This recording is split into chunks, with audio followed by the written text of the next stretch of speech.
तो good evening student. जैसे आज मेडिसिन के अंदर पाचन तंत्र का जो डाइजेस्ट सिस्टम है उस बीमारियों की बात में अपन जो नेक्स्ट बीमारी है उसके बारे में बात करेंगे। आपने एक नाम सुना होगा आफरा। क्या नाम सुना होगा? आफरा। ठीक है। अब आफरे के बारे में अपन बात करेंगे। ठीक है। हम आफरे को क्या बोलते हैं? टिम्पेन। क्या बोलते हैं? टिम्पेन। आफरे को क्या बोलते हैं? टिम्पेन। ठीक है।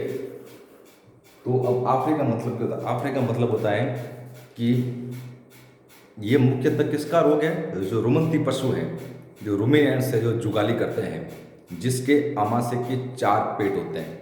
आमाशय के कितने भाग होते हैं? 4 भाग। तो मुख्य किसका रोग है ये? रुमिनेंट या रुमंती पशु का। किसका है? जैसे गाय, भैंस, बकरी, जिसके पेट के कितने पार्ट होते हैं? 4। रुमन, रेटिकुलम, ओविजम, एबोमिजम। ठीक है। इस बीमारी में होता क्या है? इस बीमारी में ऐसा होता है कि रुमन के अंदर या तो अधिक गैस बढ़ जाएगी या फिर गैस के अलावा जो तरल पदार्थ हैं, पानी वगैरह, लिक्विड वगैरह अधिक भर जाते हैं, जो रुमन से या आमाशय से बाहर नहीं निकल पाते। उसके कारण बहुत से हो सकते हैं। ठीक है। तो टिम्पेनी या आफरे का सामान्य मतलब क्या होता है कि जो रुमंती पशु है, जो जुगाली करते हैं, जिसके आमाशय के 4 पेट होते हैं। ठीक है। तो रुमन के अंदर और रेटिकुलम के अंदर मुख्य रूप से रुमन पार्ट है, पर रेटिकुलम भी आ सकता है। तो रुमंती पशुओं के अंदर या जो रुमिनेंट पशु है उसके अंदर जो रुमन पार्ट है उसके अंदर गैस भर जाती है, बहुत अधिक मात्रा में गैस भर जाती है। ठीक है। उसको क्या बोलते हैं अपन? आफरा या टिम्पेन। ठीक है। तो रुमन के अंदर अत्यधिक मात्रा में गैस भर जाती है और वो गैस बाहर नहीं निकल पाती है। ठीक है। उसको क्या बोलते हैं अपन? टिम्पेन या आफरा। ठीक है। अब इस टिम्पेनी और आफरे को और किस किस नाम से जान सकते हैं अपन? इसको कोई ब्लॉट बोल सकते हैं या कोई हॉवल्स बोल सकते हैं। तो अन्य नाम क्या है इसका? ब्लॉट या हॉस। तो ये भी बोल सकते हैं, ब्लॉट या हॉवल्स। तो टिम्पेनी को या आफरे को और किस नाम से जान सकते हैं अपन? जैसे मैं लिखते तो ब्लॉट। क्या बोल सकते हैं? ब्लॉट, BLOAT, या हॉस, ये भी बोल सकते हैं। तो समझ में आ गया कि क्या बोलते हैं? टिम्पेनी आफरे का मतलब होता है रुमन के अंदर या आमाशय के अंदर। ठीक है। या आमाशय का जो रुमन पार्ट है उसमें गैस का भर जाना, उसको क्या बोलते हैं? टिम्पेनी या आफरा। ठीक है। अब ये जरूरी नहीं है कि सिर्फ गैस ही भरे। गैस के साथ कोई तरल पदार्थ है, कोई पानी है, कोई लिक्विड है, वो भी भर सकता है। ठीक है। तो वो भी हो सकता है। तो उसी के आधार पर अपन 2 तरह की टर्मिनोलॉजी आती है। ठीक है। कि रुमन के अंदर सिर्फ गैस है या गैस के साथ पानी भी है। अगर गैस है और गैस के साथ पानी है या नहीं, उसके आधार पर। तो सिंपल सी बात है, टिम्पेनी या आफरे का मतलब होता है रुमन में गैस का अधिक भर जाना। उसको क्या बोलते हैं? टिम्पेनी या आफरा या हॉवल्स या ब्लॉट। ठीक है। तो अब ये अगर रुमन के अंदर सिर्फ गैस भरी हुई है तो उसको बोलते हैं गैसियस ब्लॉट। इसका नाम क्या? Blot, gaseous blot. क्या नाम है? गैसियस। गैस है मतलब सिर्फ गैस भरी हुई है, सिर्फ हवा भरी हुई है, उसको क्या बोलते हैं? Gaseous blot. तो ये किस कारण हो सकता है? ठीक है। तो सिर्फ गैस भरी हुई है तो गैस एक तो अधिक हरा चारा खिलाते हैं पशुओं को। ठीक है। या जो दाल है, जो गेहूं है, वो अधिक खिलाते थे, दाल वगैरह। ठीक है। या फिर जो सूक्ष्म जीवी हैं, जो परजीवी हैं, वो अधिक हैं शरीर के अंदर। ठीक है। या फिर जो सड़ा गला आहार देते हैं, उस कारण ये हो सकता है। तो गैस किस किस कारण से बढ़ सकती है? तो देखो, एक तो अधिक हरा चारा खिलाना। ठीक है। दूसरी बात है जो दाल वगैरह है, ठीक है, वो दालें वो अधिक खिलाना। या फिर रुमन के अंदर, आमाशय के अंदर सूक्ष्म जीवी होते हैं ना, जो किण्वन करते हैं, जो किण्वन का मतलब जो सड़ाते हैं। ठीक है। खाने को छोटे छोटे टुकड़ों में तोड़ते हैं। ठीक है। यानी उसका क्या बोलते हैं? अपघटन करते हैं। ठीक है। जलीय अपघटन करते हैं, जो खाने को तोड़ने का, जो भी खाना खाया उसको तोड़ने का काम करते हैं। ठीक है। तो सूक्ष्म जीवी अधिक है, तो जितना अधिक खाना टूटेगा उतनी अधिक गैस बनेगी। ठीक है। तो किण्वन की क्रिया अधिक होती है, तब भी क्या बनती है? गैस बनती है। किण्वन क्या होता है आपको पता ही है कि जो हमने खाना खाया है वो टूटता है छोटे छोटे टुकड़ों में। कौन तोड़ता है? जो रुमन के अंदर सूक्ष्म जीवी है, जीवाणु, वायरस वगैरह, जो भी मेन होते हैं जीवाणु। ठीक है। तो वो सूक्ष्म जीवी हैं, जो जीवाणु है, वो पेट के अंदर उस खाने को, आहार को, चारे को अधिक तोड़ेंगे। अगर वो अधिक होंगे तो अधिक तोड़ेंगे, तो जितना अधिक तोड़ेंगे उतनी वो गैस बनेगी, यानी किण्वन अधिक होता है या सूक्ष्मजीवी अधिक होता है, उस कारण गैस बन सकती है। ठीक है, तो रुमन के अंदर सिर्फ गैस है। जब अब आपको ये बताऊं कि लेफ्ट साइड में पशु का जो लेफ्ट साइड है, ठीक है, लेफ्ट मतलब समझते हो लेफ्ट साइड, आपको पता नहीं चलता कि लेफ्ट साइड कौन सा होता है, तो पशु के पीछे यानी पूंछ के साइड में खड़े हो जाओ, ठीक है, और अपना शर्ट यानी जेब का जो ये शर्ट होता है ना बुशर्ट, तो उसका जो जेब होता है वो किस साइड होता है, तो लेफ्ट साइड। इस साइड में जो पेट है वो फूला हुआ दिखेगा, जो फ्लैंक रीजन है वो बिल्कुल फूला हुआ, ढोल की तरह बहुत बड़ा बार आया हुआ दिखेगा। ठीक है, उसको क्या बोलते हैं अपन, आफरा। ठीक है, तो लेफ्ट साइड में पूरा फूला हुआ देता है। अगर उसके अंदर अपन निडल मारते हैं लेफ्ट साइड में फ्लैंक में, तो सिर्फ गैस ही गैस निकलती है। इसका मतलब कौन सा ब्लॉट है वो, या कौन सी टिम्पेनी है, वो है गैसियस ब्लॉट या गैसियस टिम्पेनी। ठीक है, तो गैसियस ब्लॉट या फिर टिम्पेनी, आगे बढ़ के से गैसियस यानी सिर्फ गैस भरी हुई है, उसको क्या बोलते हैं, टिम्पेनी या गैसियस ब्लॉट। नेक्स्ट है फ्रोथी ब्लॉट। क्या है, फ्रोटी ब्लॉट। तो फ्रोटी ब्लॉट किसके कहते हैं, तो फ्रोथी ब्लॉट का मतलब ये होता है कि रुमन के अंदर गैस के साथ साथ झाग भी बनते हैं, यानी कोई तरल पदार्थ है वो आ गया, तो अपन लेफ्ट साइड में जो रुमन है वहाँ अगर नीडल मारेंगे तो गैस के साथ साथ झाग भी बाहर आते हैं, क्योंकि लिक्विड तरल पदार्थ भी उसमें भर जाता है। तो अगर रुमन के अंदर गैस के साथ साथ कोई तरल पदार्थ है या अपन नीडल मारते हैं तो वो झाग बाहर आते हैं, तो उसको क्या बोलेंगे अपन, फ्रोथी ब्लॉट। ठीक है, अब फ्रोथी ब्लॉट का मुख्य कारण क्या है, जो लेग्यूमस पौधे होते हैं, लेग्यूमिनस पौधे होते हैं ना, वो अधिक खिलाते हैं। ठीक है, वो मेन कारण होता है इसका। ठीक है, तो आपको समझ में आ गया कि रुमन के अंदर सिर्फ गैस है। ठीक है, उसको बोलते हैं टिम्पेनी। ठीक है, या फिर क्या बोल सकते हैं, गैसियस टिम्पेनी या गैसियस ब्लॉट। तो शायद टिम्पेनी बोलो या गैसियस ब्लॉट बोलो, एक ही बात, इसका मतलब सिर्फ रुमन में क्या है, गैस है या हवा है। ठीक है, नेक्स्ट बात है कि फ्रोटी ब्लॉट किसको बोलते हैं या फ्रोटी टिम्पेनी किसको बोलते हैं। फ्रोटी का मतलब ये होता है कि गैस के साथ साथ झाग निकलते हैं, यानी रुमन के अंदर झाग भी है या तरल पदार्थ भी निकलता है, उसको क्या बोलते हैं, फ्रोटी ब्लॉट। अब इस फ्रोटी ब्लॉट का मेन कारण क्या है, लेग्यूमिनस पौधे, और उसका कारण क्या है, किण्वन अधिक होता है, हरा चारा अधिक खिलाते हैं। ठीक है, अब नेक्स्ट बात करते हैं टिम्पेनी कितने प्रकार की होती है। तो टिम्पेनी दो प्रकार की होती है, प्राथमिक और द्वितीयक। तो कौन टिम्पेनी कितने प्रकार की होती है, दो होती है। ठीक है, एक तो होगी प्राइमरी, एक होगी सेकेंडरी, यानी प्राथमिक और सेकेंडरी, प्राथमिक और द्वितीय। अब इस दोनों में अंतर क्या है। ठीक है, तो प्राथमिक जो टिम्पेनी होती है या प्राइमरी टिम्पेनी, उसके अंदर क्या होता है कि रुमन के अंदर केवल गैस भरती है। ठीक है, और गैस बनने का मुख्य कारण होता है किण्वन अधिक होता है, जो सूक्ष्म जीवी है रुमन के अंदर, जो जीवाणु है वो अधिक होते हैं। ठीक है, तो जितना वो खाना को खाएंगे, खाने को छोटे छोटे टुकड़ों में तोड़ेंगे, उसका अपघटन करेंगे, उतनी गैस अधिक बनती है। तो मेन कारण क्या है प्राथमिक टिम्पेनी का, उसकी तो गैस और किण्वन अधिक होता है। तो अगर रुमन के अंदर गैस है, ठीक है, और किण्वन की क्रिया अधिक हो रही, उसके कारण गैस बन रहा है, तो उसको क्या बोलते हैं, प्राइमरी टिम्पेनी या प्राथमिक टिम्पेनी। तो प्राथमिक टिम्पेनी का मतलब क्या हो गया, रुमन के अंदर गैस बन रही है, उसका कारण क्या है, किण्वन।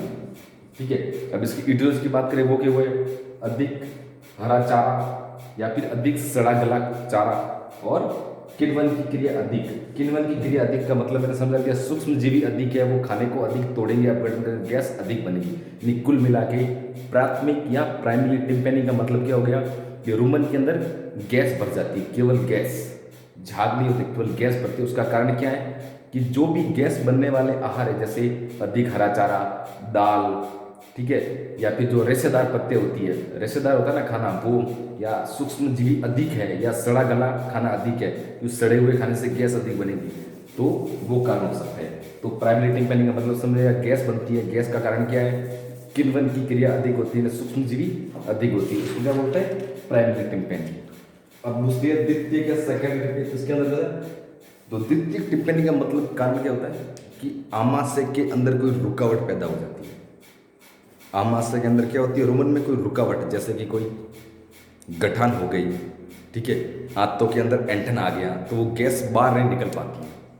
समझ में आया ना, ये प्राइमरी का मतलब है सिर्फ गैस बन रही है, सिर्फ गैस ही बन रही है, ठीक है, वो गैस बाहर नहीं निकल पा रही है, गैस अधिक बन रही है, ठीक है ना, उसको बोलते हैं प्राइमरी। उसका कारण क्या है, किण्वन अधिक, हरा चारा अधिक और सड़ा गला खाना अधिक देते हैं। जबकि द्वितीयक टिम्पेनी यानी जो सेकेंडरी टिम्पेनी है उसका कारण क्या है, उसका कारण मेन ये है कि गैस बन रही है वो बाहर नहीं निकल पा रही है।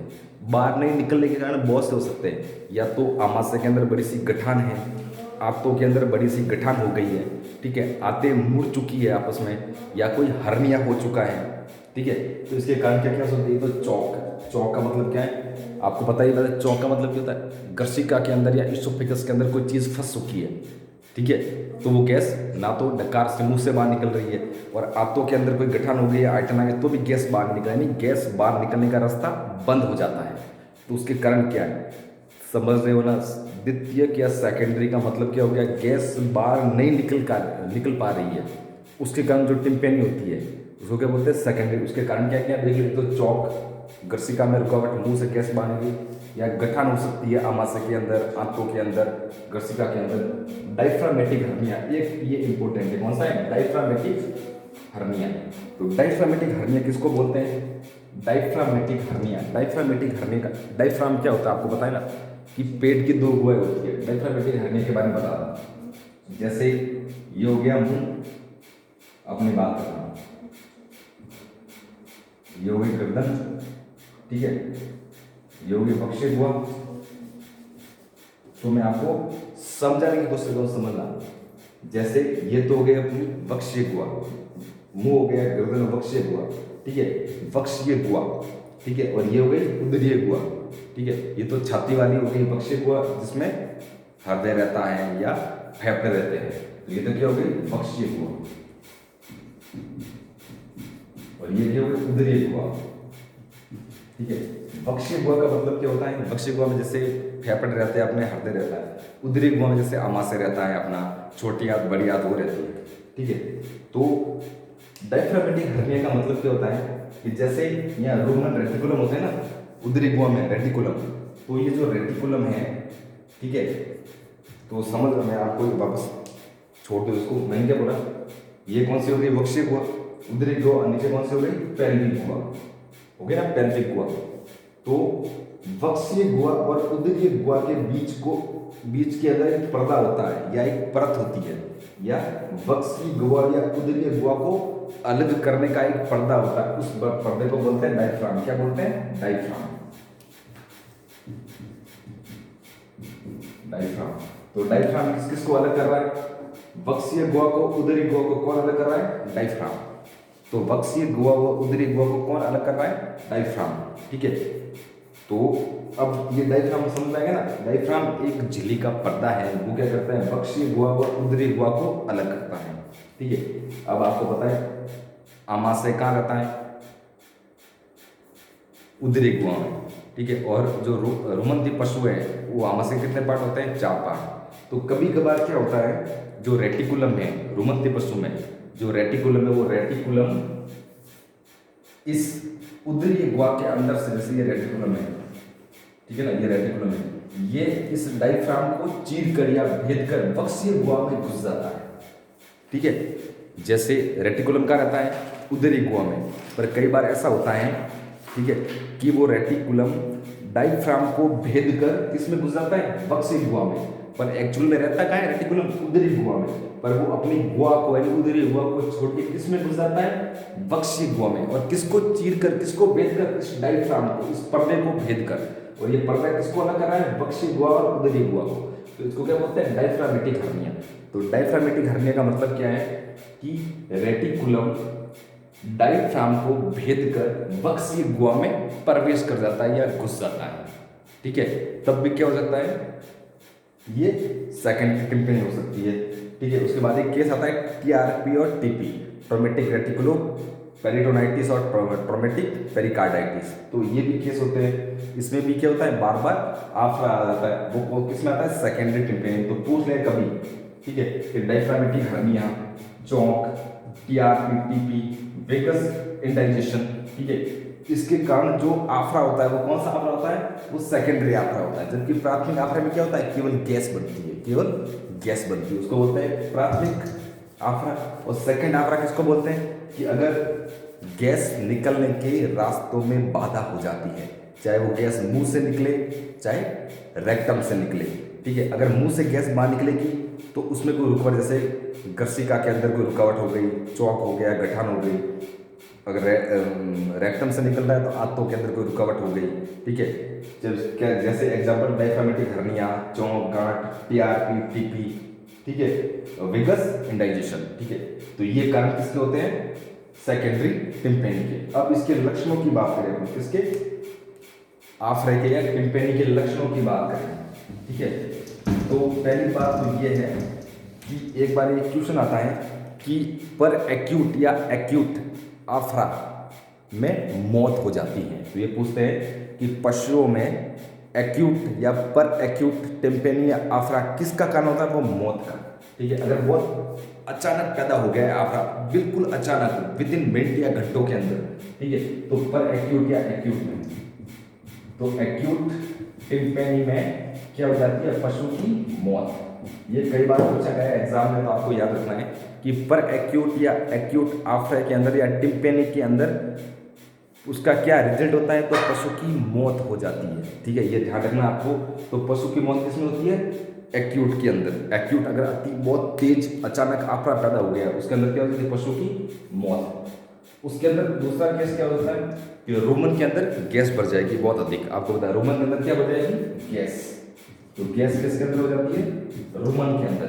अब आपको पता है रोमन के अंदर गैस बढ़ गई बहुत अधिक, जैसे गुब्बारे के अंदर अपन डब्बू के अंदर या गुब्बारे के अंदर गैस भरते हैं तो गुब्बारा फूलता नहीं है, वैसे के वैसे रोमन ढोल की तरफ फूल जाएगा और बड़ा हो जाएगा। अब वो दिखेगा कहाँ पे? लेफ्ट साइड में, जो पशु के पीछे अपन खड़े रह जाते हैं पूंछ के साइड में, तो लेफ्ट साइड में जो फ्लैंक रीजन है जहाँ रोमन होता है, वो साइड का एरिया बहुत फूला हुआ या ढोल की तरह रहेगा।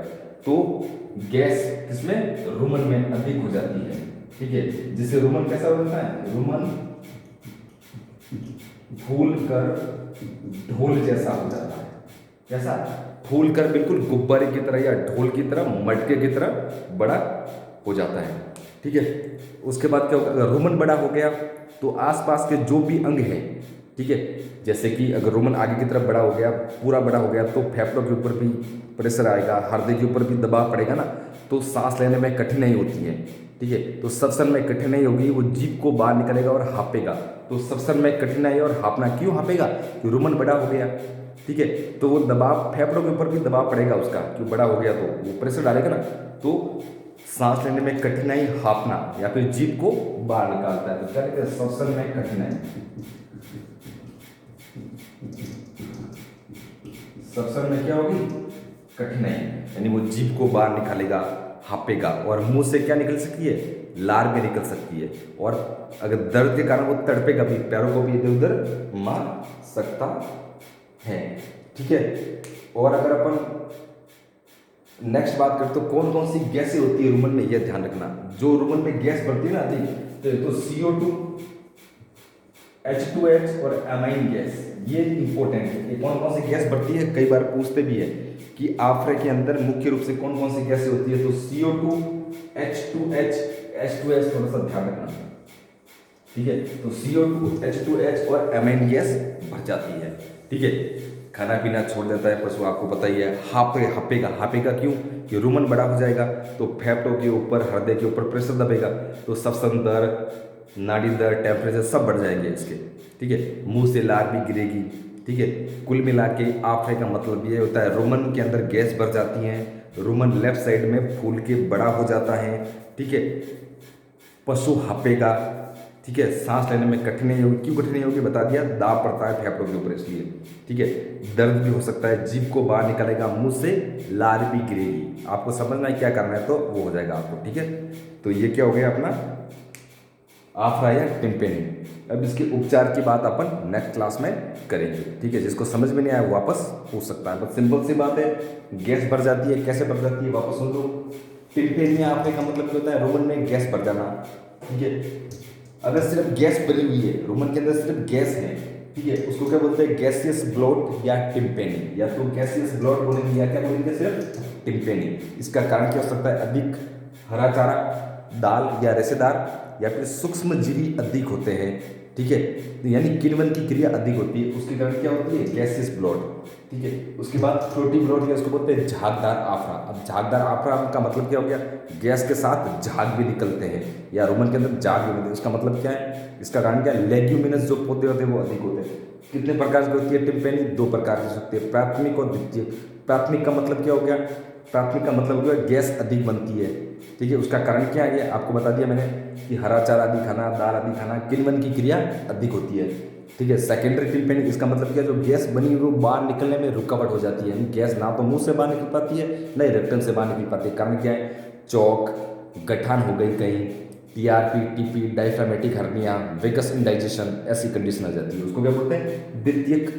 ठीक है, टिम्पेनिक। अब इसके लक्षण क्या आपको बताएं, रुमन के अंदर गैस भर जाएगी या झाग भर जाएगी। ठीक है, रुमन का आकार बड़ा हो जाएगा, लेफ्ट साइड में रुमन फूला हुआ बाहर दिखेगा। रुमन के अंदर कौन कौन सी गैस हो सकती है, तो CO2, H2H और एमाइन गैस हो सकती है। ठीक है, उसके अंदर और क्या हो सकता है कि अगर रुमन का आकार बढ़ेगा तो आसपास के अंग है उसके ऊपर भी प्रेशर पड़ेगा, दबाव पड़ेगा। तो अगर फेफड़ों के अंदर दबाव पड़ता है तो सांस लेने में कठिनाई, वो हांपेगा, जीभ को बाहर निकालेगा, लार अधिक गिरेगी। अगर पर अचानक आफरा आ जाता है उसमें पशु की मौत भी हो सकती है। ठीक है, नेक्स्ट क्लास में अपन किसकी बात करेंगे, इसके ट्रीटमेंट या उपचार की। चलो ठीक है।